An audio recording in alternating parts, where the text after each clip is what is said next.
I was quite keen to sort of get this back to the public, get it back to the Scottish people and let them see where their artwork's been for the last sort of 60 years. So this idea of order and rigour, which I've been trying to apply to my scheme, fits in quite well to the site and area that this sort of location is in. So the park in Dublin, that is quite like our site. It's got an urban block that's turning its back on it, so it's not got much of a public face. But it's still quite a successful space in economy. Pushing it down and the pressure that pushing this down put on the programme led to these sort of protrusions in relief, which allowed me then to further respond to context using form and the need for me for light and ventilation encouraged as well. So that kind of leads me on to how we all respond to context. I mean, not just for our benefit, but more for your own benefit. You know, how you actually study the site and what kind of drawings you use that you can then subsequently use in order to drive the project forward. And it is, I think, yeah, the photographs are probably the best representation at the moment, and there's a sort of, otherwise it's very little. And the piece of work you should have presented in this forum, because the great power of these sort of group projects where everyone's doing it together is actually the aggregate nature of everyone's work together rather than any individual's work. Because in a way that shows a whole series of issues about designing a city when you've got that level of repetition of identical blocks done in different ways.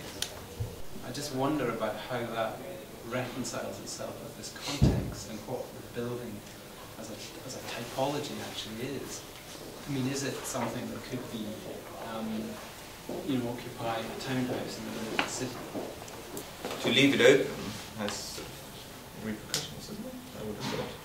Yeah, I think. So I think you need to do that. I mean, that's one of the problems with leaving the drawing, having the edge off the drawing, because you're not dealing with it. And I think you need to. I mean, I think you need to deal with all the. I mean, for everyone, with all the boundaries. If I'm wandering it down the middle of the building, I just keep wandering and suddenly I end up at the delivery entrance there. Originally, in front of the entrance, I did have like an information point which will control the whole, how people go through, but that's slowly disappeared. Fantastic.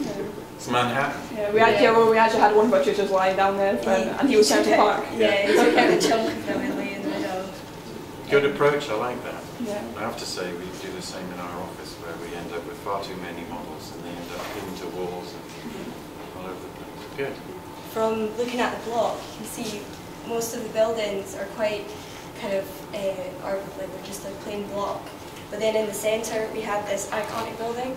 We went to Utrecht last year, so it was kind of we had to think what our ideal city would be like. And Actually, the group that I was in, everyone thought the best thing to do was the 75% open space within each block. But then, after doing the review and the conclusion, it was probably the 25% open space within each of these worked better in that it allowed the scale of the buildings to come down, but then it drew more emphasis between the streets and it created public space between each of the blocks rather than each block becoming emphasised on itself. And I think we carried this through and it started to think about our own projects, like a relationship between our building to the street. And my project, thinking back to the access, I figured that in terms of the public sort of interface, it would be accessed primarily down the Westfield Lane.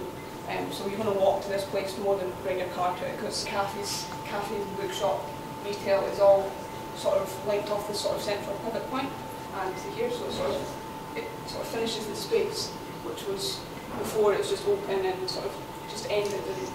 And you're entering on the You're entering corner. here. You sort of just meander through to what would be the central public archive space, which then is linked to the archive, what would be the archive element of storage for the archive. I think what would have been really useful here is like analysis diagrams of the site.